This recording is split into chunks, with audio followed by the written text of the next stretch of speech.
Thank you very much. Thank you very much for the opportunity to present on our experience with Japanese encephalitis in Australia.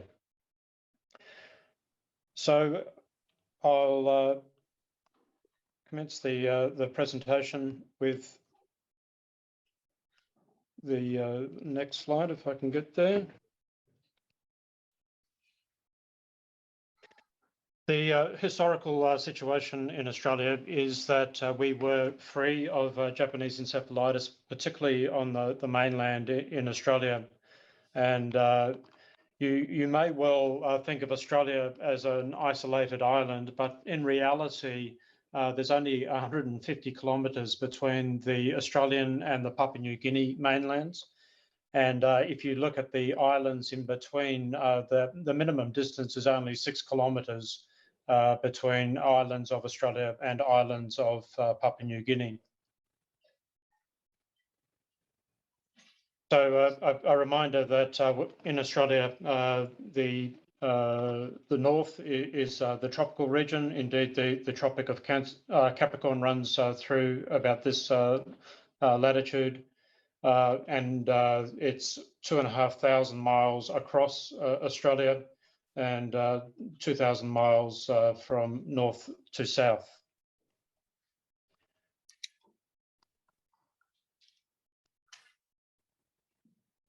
The proximity between Australia and Papua New Guinea makes movement of people and animals and insects quite easy, and we believe that this is how Japanese encephalitis entered Australia. So we have some previous experience with Japanese encephalitis in that in 1995, JEV was detected in Northern Australia for the first time. 3 human cases were detected. 2 of those were fatal on Badu Island in the Torres Strait. And then in 1998, we had an additional 2 cases that were detected. Again, one in the Torres Strait Islands and another near the mouth of the Mitchell River in Cape York. This was a fisherman and represents the first case on the Australian mainland. But the important point to note here is that both of those were genotype 2. Surveillance shows that the virus regularly appears in the Torres Straits and in the Cape York Peninsula. And it's led to this being considered endemic in the area, as the virus regularly appears at the very northern tip of the Cape York Peninsula. It's possible that the virus travelled in from Papua New Guinea via the Torres Strait Islands. Circumstantial evidence suggests that cyclonic winds carried infected mosquitoes from Papua New Guinea, where JEV is believed to be endemic, but it's also possible that migratory birds or water birds brought the disease into mainland Australia. Since the 1998 case, however, there's been no further cases that have been detected in humans in mainland Australia until this year. And sorry, I'll go. And that was a fatal case that we had in Tiwi Islands last year in 2001. You can see here that Tiwi Island is in Northern Territory above Darwin, and it was the first appearance of genotype 4 in Australia.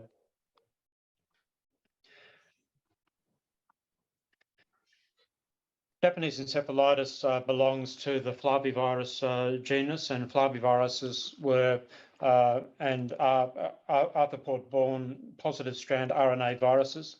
Additional to Japanese encephalitis, we have the Kunjun strain of West Nile virus in Australia, and also Murray Valley encephalitis virus. Dengue virus is also known to have been transmitted in Australia. The occurrences of these and other flaviviruses are observed more frequently in the north and only sporadically in the south, and are largely facilitated by rainfall, which increases water bird and mosquito density in southern Australia.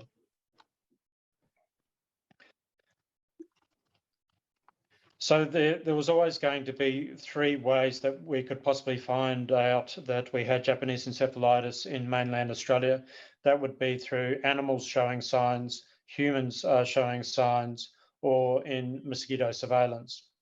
And it was the diagnosis in pigs that led to further findings in humans and in mosquitoes. So my experience as Chief Veterinary Officer is that if you're going to get a bad phone call, it's on a Friday evening. And so the last Friday night of February, so at the end of our summer period, I received phone calls from two of my state Chief Veterinary Officers, firstly from Queensland and then from New South Wales, both advising that they had detected Japanese encephalitis in piggeries in their states. And by Saturday, the next day, we had similar confirmation from Victoria. And thereafter, it was detected in South Australia. So Dr. Kirsty Richards in the next presentation will give you more detail of the industry and the clinical veterinary experience. But in early January, there were some abortions and delayed farrowing on a number of piggeries across eastern and southern Australia. This progressed to tremors, malformations, stillbirths, and mummified fetuses. And it was noticed that there was infertility in boars also. The clinical picture was misshapen heads, subcutaneous edema, ascites, and deformed limbs. The outbreak of Japanese encephalitis was formally confirmed on the 25th of February when diagnostic testing was carried out at the Australian Centre for Disease Preparedness in Geelong in Victoria. And by early March, we had cases reported in New South Wales, Victoria, Queensland, and South Australia. And it was confirmed that the outbreak involved genotype 4 of Japanese encephalitis. So I informed my colleagues in the Department of Health, and you can imagine that this caused a fair bit of excitement there. They responded saying, oh, this might explain the numbers of unresolved cases of encephalitis in the human population in Australia. We haven't tested them for Japanese encephalitis because it doesn't occur in Southern Australia. And indeed, we don't even have the test in Southern Australia. Could you organise for the test to be made available to us? So we organised for the test to be provided by one of the veterinary laboratories. For the human cases, several of the human cases of Japanese encephalitis, there was an assumption that they had resulted from other forms or causes of encephalitis rather than JE. And once it was JE was found in pigs, testing for these cases turned up several positive cases in the human population also.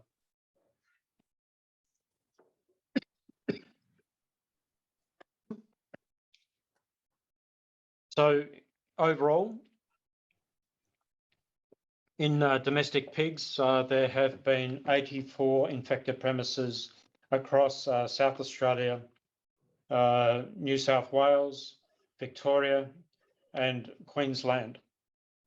This means that the states of Western Australia and Tasmania have remained free, as has the small territory of the Australian Capital Territory, which has no pig industry. And the detections in the Northern Territory have only been in feral pigs. Again, there's no large-scale commercial piggery industry in Northern Territory. All of these 84 infected premises have been resolved now, except for one which is still being worked on in Queensland. The collective picture of the detection in animals in Australia reported to date demonstrates, firstly, that the evidence of the virus in Northern Australia has been present there since November of 2020, remembering that the detection was first confirmed in February of 2022, and that a large number of PCR and seropositive samples have been found in feral pigs in far north Queensland and in the Northern Territory since the outbreak in Southern Australia. Historical samples from sentinel cattle dating back to February, back to November of 2020 were also seropositive for Japanese encephalitis. So it's been present in Northern Australia since November 2020, and the season continues to run. We continue to find positive feral pigs in Northern Australia, but certainly it runs through the winter period. In Southern Australia and Southeastern Australia, the period is shorter, as you would expect, with a more marked winter period. So it commenced in September 2021 and ran through until April of this year. And then in the middle portion of Australia, in the southeast of Queensland, the period is intermediate. So it ran from September 21 until June of this year, and was largely found in domestic pigs. Secondly, as I said, the exposure period in Southern Australia is shorter due to climatic conditions which don't allow ongoing mosquito activity throughout the year, and there has been an more extended period in Southern Queensland, which has a warmer climate. In Southern Australia, we've also had detections in one alpaca, and a number of horses are suspected on the basis of serology, and I'll speak to those shortly. So the peak situation in Australia, how does that look? So the situation now, as I said, is that we have 84 infected piggeries across southern and eastern Australia, and they're marked here on this map.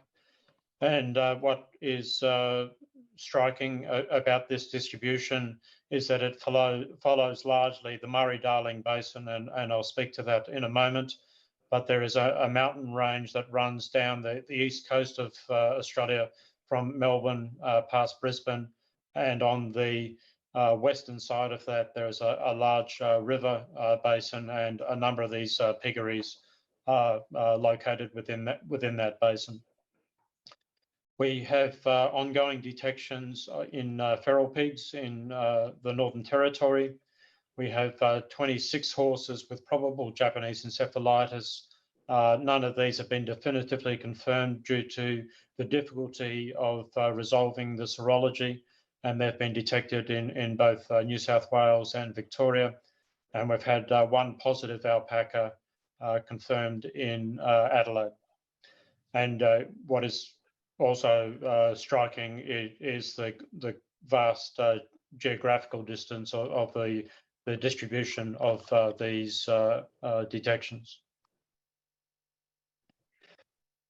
The distribution shown on this map is the domestic piggeries and the density of pigs by region.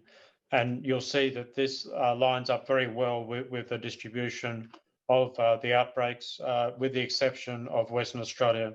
So Western Australia remains free of Japanese encephalitis virus, but has a pig industry. But these other areas of mainland Australia have all been affected by Japanese encephalitis virus.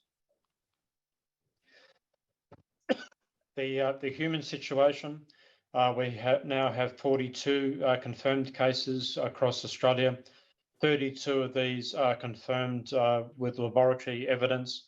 10 of these are probable cases where there's been an epidemiological link or symptoms of disease or other laboratory suggestive evidence, but other flaviviruses cannot be ruled out. And we have suffered 7 deaths in the human population. Notably, only one of these 42 cases had any occupational exposure to the pig industry.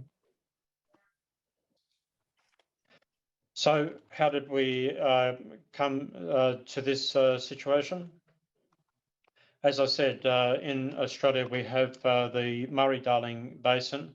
It's a 1 million square kilometre area in the southeast of Australia. It's called a basin because water collects there on the western side of this mountain range and drains away across the natural landscape before eventually flowing into two major basin rivers, the Murray and the Darling. The basin is Australia's most important water catchment. It provides water to 2.3 million people in Australia. It supports countless native habitats and thousands of farms. It's an area of significant cultural importance to First Nations peoples and spans an area that includes parts of New South Wales, Victoria, Queensland and South Australia. So the northern basin flows into the Darling River, and water in the southern basin flows into the Murray River and exits here into South Australia. The exposure of Indigenous community in Australia was also of significant concern to health authorities in Australia, given the generally poor health of a number of Indigenous communities in Australia and their possible exposure to this virus. So what contributed to this outbreak? Water bird breeding was facilitated by recent climatic events in the basin. So we've had multiple years of drought, after which the water capacity in the basin was at less than 6%. This was followed by intense rainfall and flooding over consecutive summers, and the basin reached a 91% capacity in November of last year. And then since then, we've had above average rainfall through the summer period over the end of last year and the beginning of this year, which is demonstrated on this map. Now, in the past year, we've had two La Nina cycles. So that means that we've had warm but very wet conditions over the last 2 years with above average rainfalls. And we're about to enter our third La Nina event this year. There's been multiple flooding events across Eastern Australia over the past summer. And indeed, at the moment in Australia, in a number of states, including the 4 states that were involved in this outbreak, Queensland, New South Wales, Victoria, and South Australia, we've got flooding events underway at the moment. So not only did this create a breeding ground for water birds, it was also a suitable environment for mosquitoes and also conducive for feral pigs. Combined with the warm weather, mosquitoes proliferated at a greater rate as they undergo larval development stages in standing water. And that's our concern this year, as we are currently experiencing flooding, is that as that water recedes, there will be standing water for a long period of time, and we expect to see very high mosquito numbers in the coming months.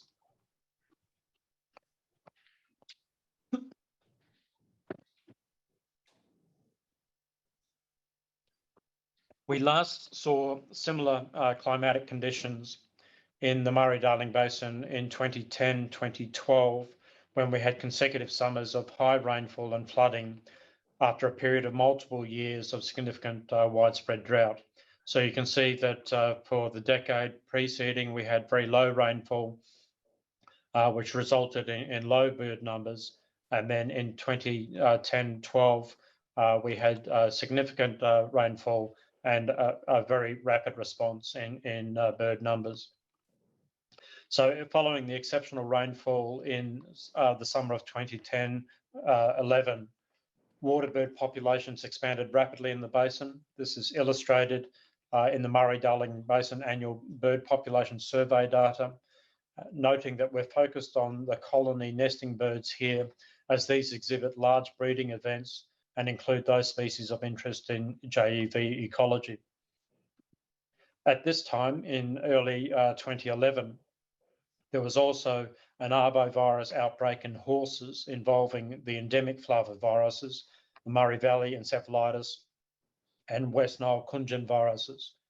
JEV was ruled out at that time, but a novel Kunjun virus strain was detected as part of that outbreak in 2011. Interestingly, though, an increase in clinical disease in horses due to arboviruses has not been detected as a significant feature of our present experience this past summer in 2021-2022.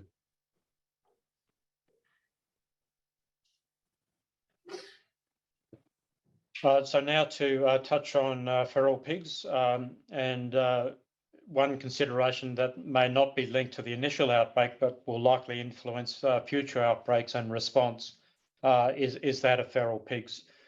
In Australia, it's difficult to get an accurate estimate of the number of feral pigs, but some estimates are up to 24 million feral pigs across 45% of Australia.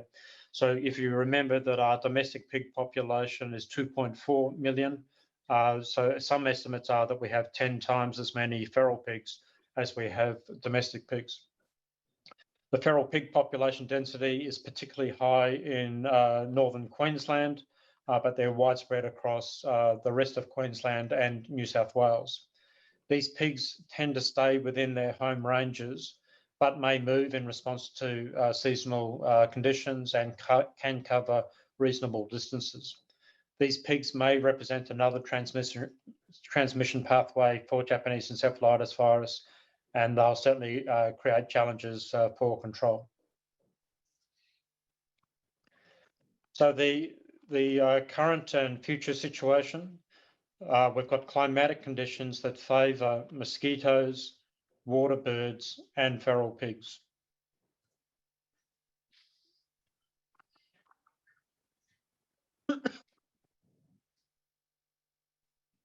So where does this leave us now? We don't believe that Japanese encephalitis is eradicable in Australia. This is because it is a vector-borne disease, which will complicate control measures. In addition, there are substantial environmental reservoirs in the water birds, in the feral pigs, and in the mosquito population. So environmental reservoirs are creating a potential viral refuge. In addition to that, we have the spatial distribution in Australia. So the virus has been detected across a large geographical area, and summer is about to commence here in Australia, and we're about to go into our third consecutive La Nina event. So we're fully expecting further infections to occur.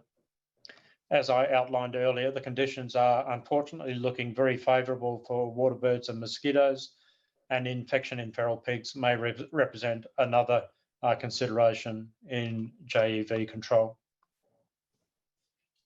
So where to from here? We established a wild bird ecology group, which brought together wild bird ecologists with experts in animal health, in public health, in entomology, in virology, and related disciplines. They met, which enabled the sharing of information, collaboration, and discussion of potential the potential role of wild birds, and it assisted in planning surveillance for the coming season. We undertook a literature review, so this was led by Wildlife Health Australia, a non-government organisation that coordinates wildlife health right across Australia between both government and the private sector. This literature review has been circulated to the key technical committees of animal health and public health, but has not as yet been published. And then we undertook a wild bird rapid synthesis report.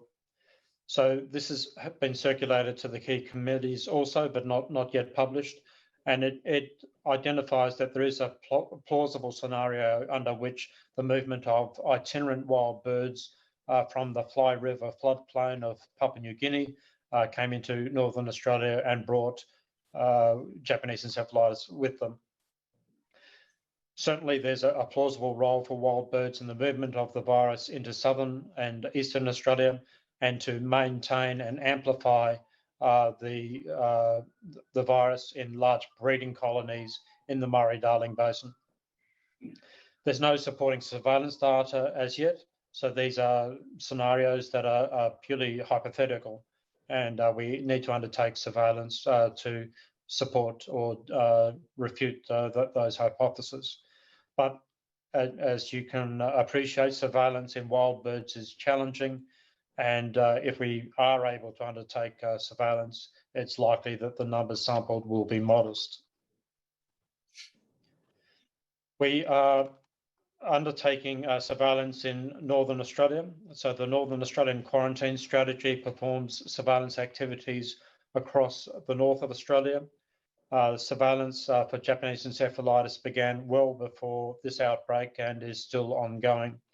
So this map here is showing sampling locations through 2012 through 2019, and these were performed on healthy animals, surveys of domestic animals, surveys of feral animals also, and sentinel cattle between in more recent years, and mosquito trapping, which has been occurring since 2014.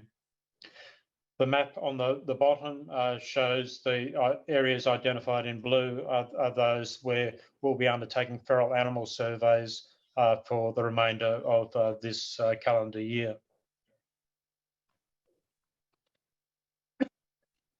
Where to from here?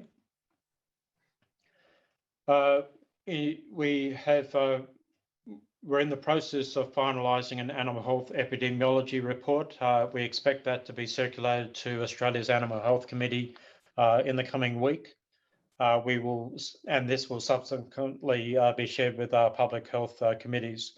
Yesterday, we had a meeting of the Chief Health Officers and the Chief Veterinary Officers from all the states and territories that I chaired, along with the Deputy Chief Medical Officer of Australia, so to try and prepare for and coordinate, prepare for the coming season and coordinate our activities and surveillance in particular.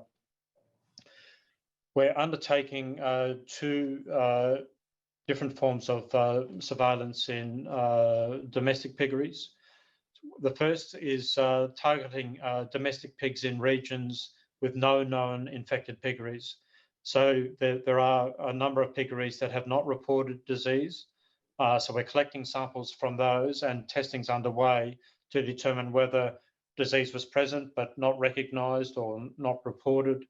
We expect to have the results from that by January, and that will help us to identify and to delimit the outbreak in Australia to get a sense of where the true boundaries are. The second piece of serosurveillance is within herd serological studies, and this will be looking at those piggeries that were infected. And we've collected those samples and commenced testing. The purpose of this testing is that our experience here has not matched the experience that we saw in the literature. The literature talks about a piggery becoming infected, and initially it'll be a small number of, or a small proportion of that piggery, and then a week or two later, the rest of the piggery, the entire population, will become infected. That's not been our experience. Our experience has been that you get that initial infection, and then there has been little or slow infection of the remainder of the herd. So we're keen to understand what's occurring there, and that's the purpose of that additional piece of serosurveillance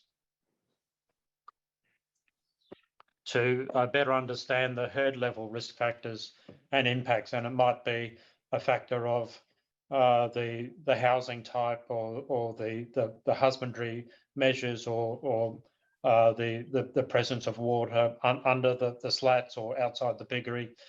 We need to investigate all of those possible contributors. Briefly on vaccines. Obviously, there's interest in the animal industries in whether we can access vaccines. We don't, as yet, use vaccine in the pig industry, obviously, not having previous experience with this disease in mainland Australia. So, a couple of Australian companies have shown that they're capable of producing vaccines using new technologies.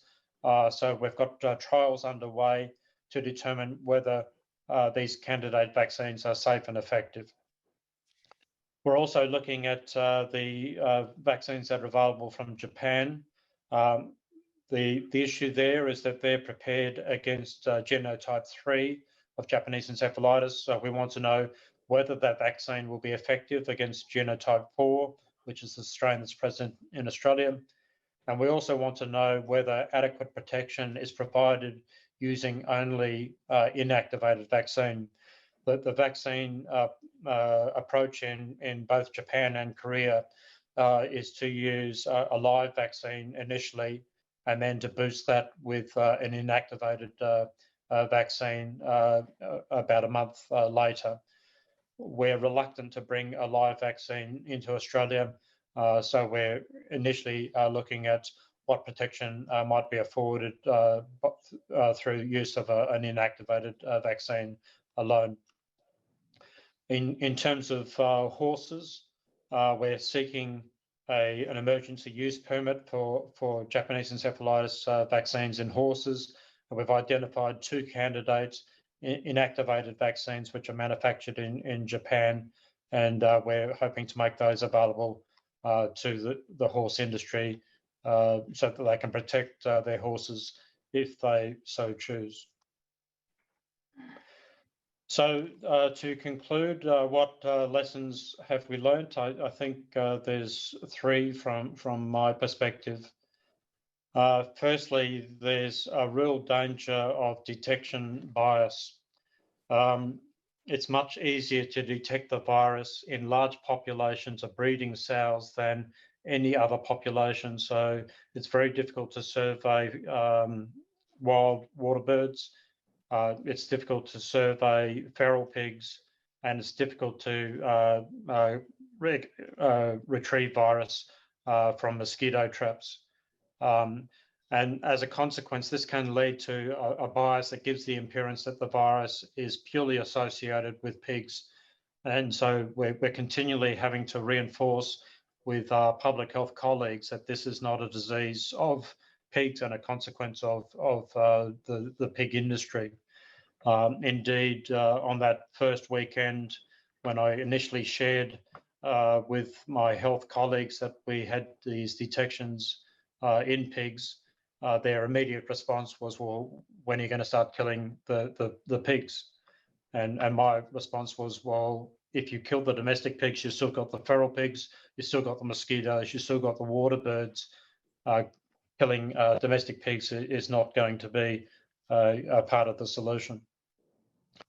The second point is it's very important to have organisations that are able to bring together the science to have those discussions that allow interactions between wildlife disease experts and ecologists, public health and animal health experts, and to get rapid access to paper and data that help us to understand the situation, particularly around wild water birds. And finally, that this will be driven by the human health concerns. The human health cases vastly override the impact on the pig industry, on the horse industry, and the environmental consequences. So without a pre-existing data sharing agreement, it's really difficult to exchange information with public health colleagues, and it can be difficult to work together in the face of an outbreak without having those data sharing agreements in place. So we're finding, and this was part of the discussion that we had yesterday with our health colleagues, that in certain jurisdictions, the legislation doesn't allow sharing of information until an outbreak is underway or has occurred. And that really hampers preparatory activities. So thank you very much for the opportunity to share our experience, and I look forward to your comments or any questions you might have. Thank you. Dr. Schipp, thank you very much for that presentation. I'd like the audience here at the CEID, what questions do you have? And then certainly those of you who are joining us virtually from all over the world, if you have questions, please ask those in the question and answer chat session, but anyone in the audience, please. Yes. Thank you, Dr. Schipp. That was extremely interesting. My interest, my question is related to your thoughts on the feral pigs, particularly in relation to the previous situation in Australia.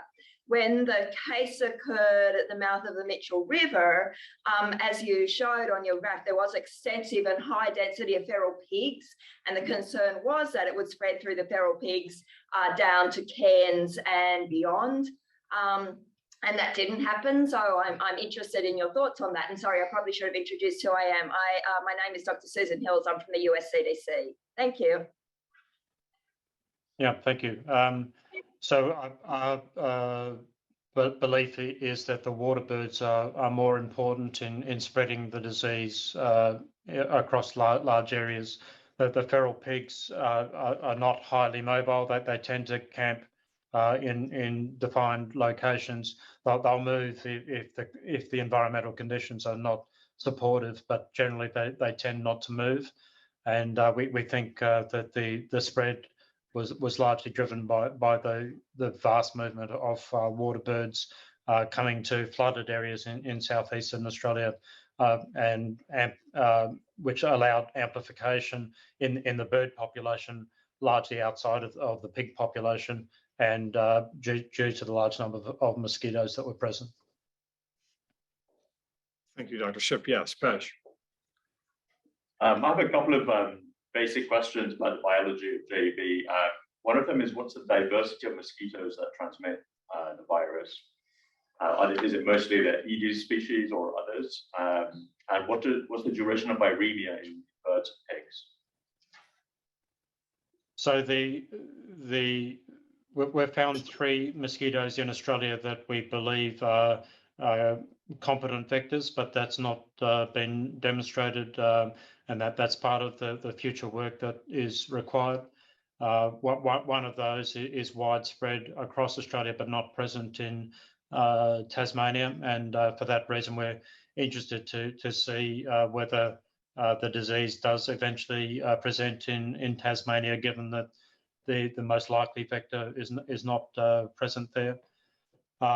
In terms of the viremia in pigs, it's understood to be less than a week, and so detections in pigs and the clinical signs displayed, such as abortions and the like, are not very good early indicators in terms of human health and risk exposure.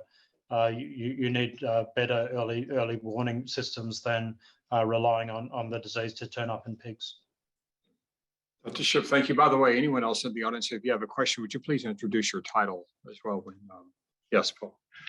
Dr. Schipp, thank you. This is Paul Sundberg. I'm with the U.S. pork industry. And I'm wondering if there have been challenges or negotiations with other countries about movements, exports of any pork products or movements of horses or anything else that's been a challenge with other countries and Australia. So we've not had any significant issues around movement of pork products. We did domestically impose movement restrictions initially to the extent that animals were to go to slaughter rather than to areas that were not yet infected or known to be infected. But that was largely restricted to animals that were clinically unwell. So if animals were well, if they, for example, had recovered, then those restrictions weren't in place. Restrictions were in place and continue to be in place around movement of boar semen, and that has caused some disruption within the industry. And then on horses, yes, that was a more significant disruption to international trade, to such an extent that I raised it with the World Organization for Animal Health that horses are a dead-end host, and to impose movement restrictions on horses was not scientifically justified, and that was agreed and has been taken up in the forward work program of that organisation. Schipp, thank you. Eric, do we happen to have any virtual questions, please? No, I'm not seeing any questions from virtual attendees. All right, thank you. So yes, Dr. Hills. This is Dr. Susan Hills from USCDC again. I was just interested that you were definitively able to identify areas or that feral pigs were infected with JEV. And so I was interested just in terms of the number of flaviviruses that occur in Australia, that there wasn't substantial cross-reactivity that would have prevented that interpretation of understanding that the pigs were definitively infected with JEV. So I'm just wondering your thoughts about how that was so clear that they had been infected and it wasn't Kunjun or MBE. So we undertake regular surveillance of feral pigs across northern Australia because of our concerns around incursion of foot-and-mouth disease, African swine fever, and the like. So we regularly shoot and sample those pigs. We determined that the most sensitive tissue was the tonsil, and the laboratory in Darwin in northern Australia was able to develop a diagnostic method that they felt gave a high level of confidence that it was Japanese encephalitis that they were seeing and not other flaviviruses. But I'm sorry, I don't have any further detail that I can speak to. Yes, John. This is John Drake from the University of Georgia. Dr. Schipp, you mentioned that there were 84 premises infected, but a number that weren't, and I'm wondering sort of how many that was, and also if you've identified risk factors, which might be things like the size of the piggery, adjacency to breeding birds, or other commonalities that might separate those premises that were infected from those that weren't.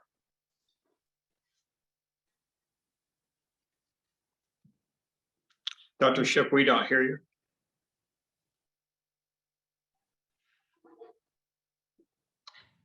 Can you hear me, Dr. Schipp? Okay,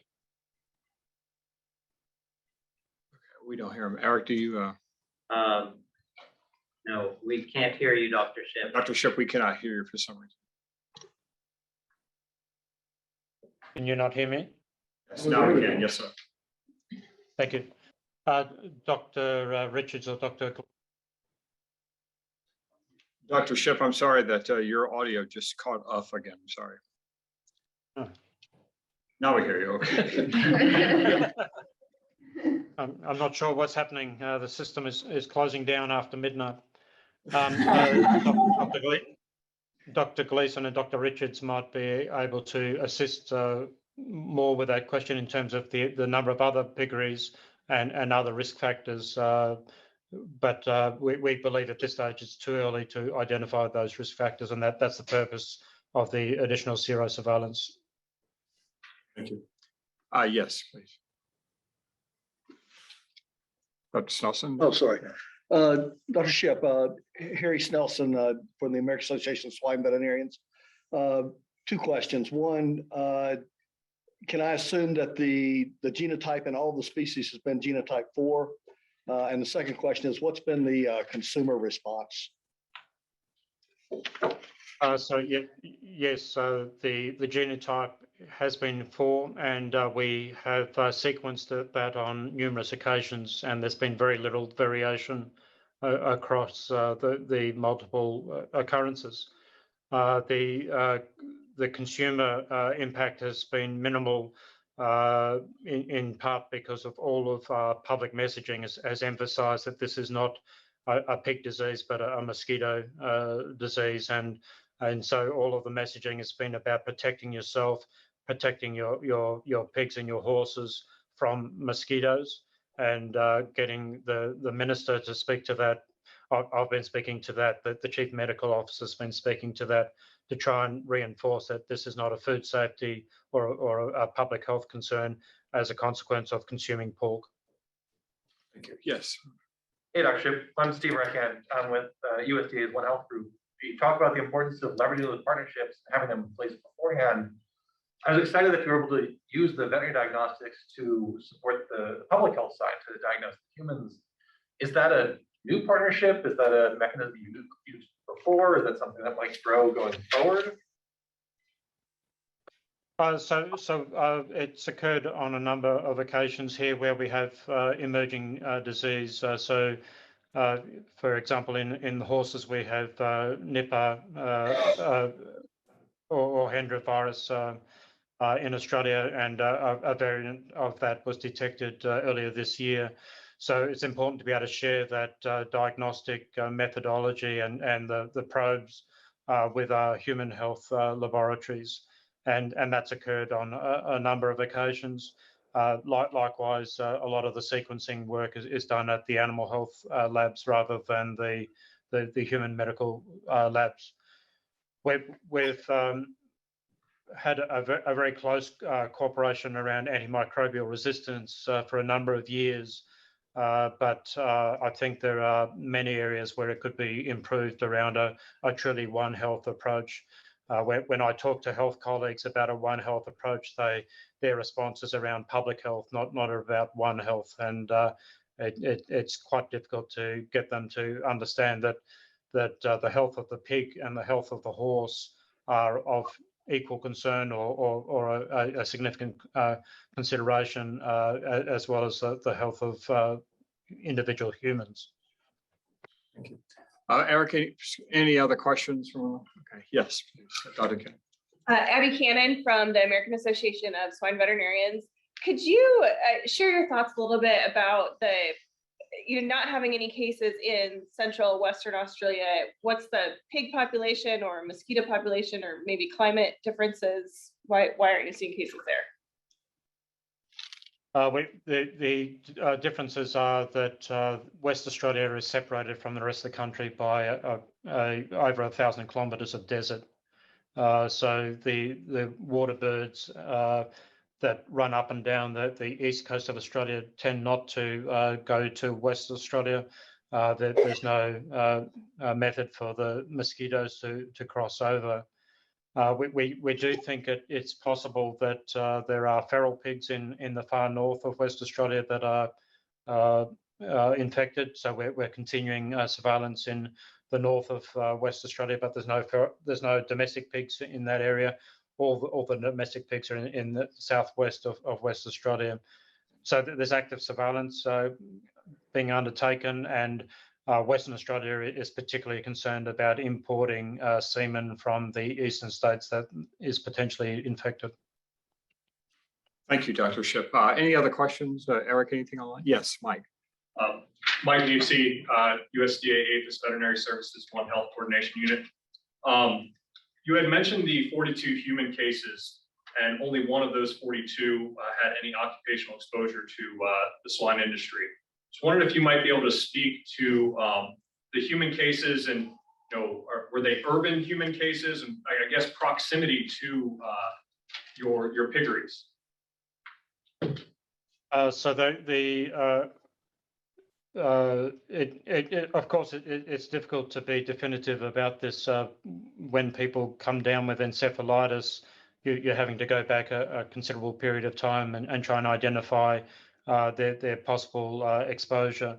But the vast majority of those cases either lived on or worked on or had extensive holiday period along the Murray-Darling River, which is a vast recreational attraction across Australia. And that's of significant concern to us at the moment. It's quite traditional in Australia over the Christmas summer period for families to pack up and camp on the river or go boating, hire houseboats for a couple of weeks at a time.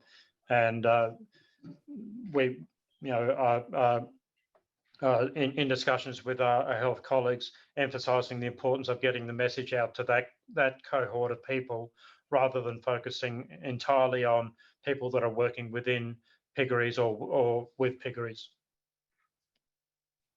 Thank you, Dr. Schipp. Yes. Dr. Schipp, Harry Snelson again with the American Association of Swine Veterinarians.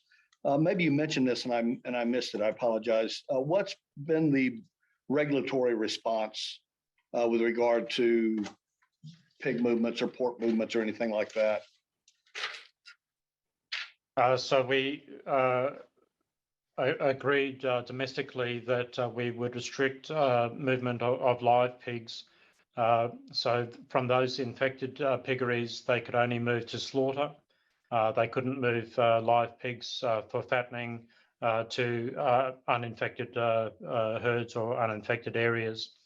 And then there's been restrictions placed on movement of semen, but no restrictions on movement of pork products. Thank you, Dr. Schipp. Are there any other questions in the audience here, please? Eric, anything? Okay. Dr. Schipp, thank you very much for presenting to us this morning. We realize, of course, that it's 12:30 your time thereabouts, and so we really appreciate the time that you've given to us today.